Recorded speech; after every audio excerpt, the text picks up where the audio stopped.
सब अपनी पोजीशन बनाए रखना।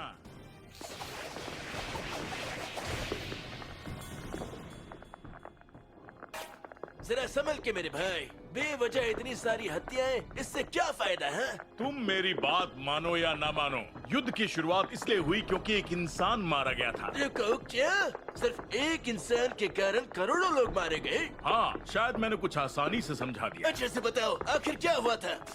तो सुनो, हर शासक अपने साम्राज्य पर काबू बनाने के लिए इतना पागल हो गया था कि वो दूसरे साम्राज्य के विस्तार को अपने लिए खतरा समझता था। ब्रिटेन, रशिया और फ्रांस काफी अच्छे दोस्त थे और दूसरी तरफ जर्मनी, ऑस्ट्रिया, हंगरी और इटली की दोस्ती भी काफी गहरी थी। एक मिनट रुको, इटली? लेकिन वो तो अब हमारे साथ है। इटली ने बाद में खेमा बदल लिया, लेकिन पहले आगे की कहानी सुनो। सॉरी, बताओ। तो इन देशों में एक इनफॉर्मल अलायंस था, लेकिन इन देशों में डिफेंसिव अलायंस था। मतलब कोई भी अगर किसी से भी पंगा ले लेता है तो बाकी सब उसकी मदद करेंगे। अरे तुम यहाँ क्या कर रहे हो? बाहर जंग चल रही है और तुम दोनों यहाँ पर बैठे हो। हम जंग की शुरुआत के बारे में बात कर रहे हैं। अच्छा, फिर ठीक है। तुम आगे बताओ। हर कोई घबराया हुआ था या सत्य का भूखा था या आपस में दोस्त या दुश्मनी थी? पर तुमने कहा ये सब शुरू इसलिए हुआ क्योंकि एक इंसान मारा गया था। मिलिए आग डूड फ्रांस फर्डिनेंड से। क्या? ये हमें फ्लैशबैक में ले जा रहा है। ओह, फ्रांस फर्डिनेंड ऑस्ट्रिया का राजकुमार था, मजेदार इंसान था। सुनिए अंकल जो, मेरा मतलब सम्राट जोसेफ जी, मैं बताने आया था कि हमारे एक प्रांत में थोड़ा सर्बियाई राष्ट्रवाद चल रहा है। मैं अपनी सेना के साथ जाकर अपनी ताकत दिखा कर आता हूँ। जाओ मजे करो, लेकिन थोड़ा संभल कर, हाँ? क्योंकि सर्बियाई संगठन है जो तुम्हें मारने की कोशिश कर सकता है। नाम है द ब्लैक हैंड। उनसे बच के रहना।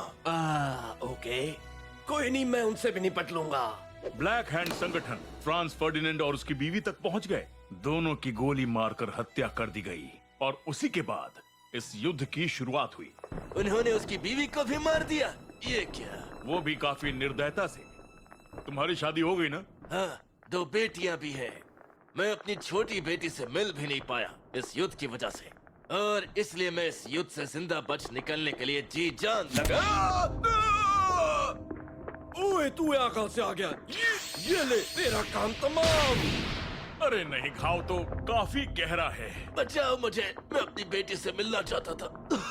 हमें डॉक्टर के पास जाना होगा। नहीं, रहने दो। मुझे बचाने के चक्कर में तुम दोनों मर जाओगे। मैं डॉक्टर को लेकर आता हूँ, तब तक तुम इसका ख्याल रखो। कहानी खत्म करो, मुझे पता तो चले कि आखिरकार किसके लिए मैंने अपनी जान गंवाई है। तुम जानना चाहते हो? वैसे आगे की कहानी तुम्हें अच्छी नहीं लगेगी। अगर मैं तुम्हारी जगह होता तो सुनने से बेहतर शांति से मरना पसंद करता। कहानी पूरी करो जल्दी।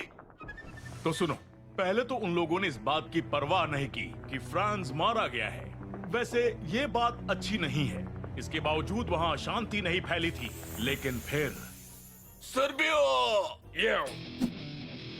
ये तुमने क्या किया? मेरे भतीजे को फोड़ दिया। बात तो सुनो, मेरी सरकार के कुछ लोग तुम्हारे खिलाफ शायद साजिश रच रहे हैं। देखो, मैं समझ सकता हूँ। मुझे इसकी अच्छे से जांच करवानी होगी। ओके, तुम्हारे देश में जाकर, वो भी अपनी सेना के साथ। ओके, लेकिन आप ऐसा नहीं कर सकते। मैं अपने साम्राज्य का विस्तार, मेरा मतलब बदला लूंगा। लेकिन ये तो बस शुरुआत थी। जर्मनी, तुम यहाँ क्या कर रहे हो? मैं तो बस टहलने निकला था। जर्मनी, सर्बिया ने मेरे भतीजे को मार दिया। खैर, चीजें इससे ज्यादा जटिल है। आपको चिंता करने की कोई जरूरत नहीं है, क्योंकि सर्बिया अगर आपको चुनौती देता है तो मैं आपके साथ हूँ। ओह, शुक्रिया मेरे दोस्त, बहुत हो गया। सर्बिया, हमले के लिए खुद को तैयार कर लो। रशिया, तुम यहाँ क्या कर रहे हो? मैं तो बस टहलने निकला था। रशिया, ये मुझ पर हमला करने वाले हैं। वो इसलिए क्योंकि इसने मेरे आपके भतीजे को मार दिया। गाइस प्लीज ऐसा मत करो, मुझे सर्बिया पसंद है और अगर तुमने इस पर हमला किया तो मुझे भी अपनी सेना की ताकत मजबूरन दिखानी पड़ेगी, वो भी तुम पर। लेकिन अगर तुम हमला करोगे ऑस्ट्रिया हंगरी पर तो मैं तुम पर हमला करूंगा, समझे? इसका मतलब ये है। रुको, मैंने हमला तो कहा ही नहीं। फ्रांस, तुम यहाँ क्या कर रहे हो? मैं तो बस टहलने निकला था। फ्रांस, जर्मनी मुझ पर हमला करने जा रहा है क्योंकि उसे लगता है कि मैं उस पर हमला करने जा रहा हूँ, क्योंकि वो सर्बिया पर हमला करने जा रहे हैं क्योंकि इनके भतीजे द आर्चड्यूक की हत्या हो गई है। ओह, क्या से क्या हो गया? हाँ, किसी ने सोचा भी नहीं होगा। अरे तुम कहाँ से आ गए? अरे रिलैक्स, मैं तो तुम्हारा काम तमाम करने आया था, लेकिन फिर मैं तुम्हारी कहानी सुनने लगा। इस युद्ध से किसी का भी लाभ नहीं होने वाला। मुझे अफसोस है कि मैंने तुम पर गोली चलाई। प्यार और युद्ध में सब जायज है। क्या मैं भी बाकी की कहानी सुन सकता हूँ? हाँ, क्यों नहीं? आओ बैठ जाओ। ठीक है। कहाँ थे हम? याद आया। एक सेकंड, रुको रुको रुको रुको। तुम इस पर हमला करो, मैं तुम पर, और ये इस पर, ब्ला ब्ला ब्ला। क्या?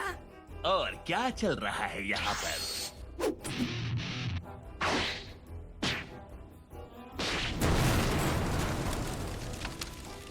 आउच! क्या तुमने बेल्जियम के जरिए मुझ पर हमला किया है? खैर, इससे पहले कि तुम मुझ पर हमला करते, मैंने हमला कर दिया। बात तो सही है। रुको, लेकिन अगर तुमने बेल्जियम पर हमला किया, तुम यहाँ क्या कर रहे हो? हाँ, बहुत हुआ ये सब। मुझे खबर मिली है कि तुमने मेरे दोस्त बेल्जियम पर हमला किया है। देखो, बात यह है कि रुको, मुझे केस करने दो। तुम्हारा उनके साथ एक गठबंधन है। हाँ, खैर, फिलहाल के लिए तो मैं किसी का साथ नहीं दे रहा। तो कुछ इस प्रकार से ही इस युद्ध की शुरुआत हुई। लगता है ये कहानी सुनते सुनते ही शहीद हो गया। बेचारा पूरी कहानी भी नहीं सुन पाया। ओह, शायद ये अच्छे के लिए ही हुआ। ये काफी दर्दनाक कहानी है। तुम्हारे देश में सब कैसा था? मतलब युद्ध शुरू होने से पहले? सब काफी जोश में थे। सबको लगा कि हम अपने सहयोगियों का साथ देकर देशभक्ति का अपना कर्तव्य पूरा कर रहे हैं। सभी को लगा था कि ये युद्ध जल्द ही खत्म हो जाएगा। लंदन भी ऐसा ही था। पूरे देश में जोश का माहौल था। लेकिन हम सब तो कुछ ताकतवर और सत्ता के भूखे शासकों के हाथों की कठपुतलियां थे। उन्होंने हमें उकसाकर अपने लिए लड़वाया। उम्मीद तो यही है कि आने वाली पीढ़ियां इतिहास की सिर्फ वही कहानियां नहीं सुनेंगी जो उनके देश उन्हें सुनाना चाहते हैं। बिल्कुल, ताकि आगे आने वाली पीढ़ियां वो गलतियां ना करे जो हमने की थी। इसी बात पर चीयर्स।